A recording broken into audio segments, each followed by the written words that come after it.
Giklaro sa Davao del Norte Police Provincial Office nga isolated case ang pagpusil patay sa usa ka pasahero sa bus sa lungsod sa Carmen.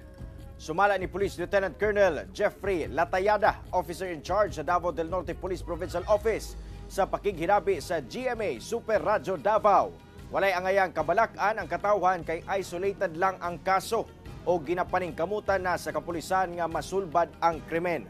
Base sa inisyal nga investigasyon sa kapulisan, posibleng planado ang pagpusil patay sa biktima o posibleng dunay kalampigitan sa iyang negosyo ang motibo sa krimen.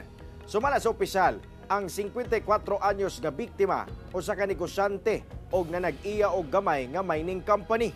Kainomdumang adlawng Sabado, gituli sa mga suspitsado ang biktima sa sulod sa bus, diin ilang natangag ang bag ni Ine o gilayong misibat ang mga sospek gamit ang gikawat nga motorsiklo. Inoon, nailhan na sa mga otoridad ang duha ka mga sospek. Pinaagi sa kuha sa CCTV sa mong bus o nagpadayo na ang hot pursuit operation.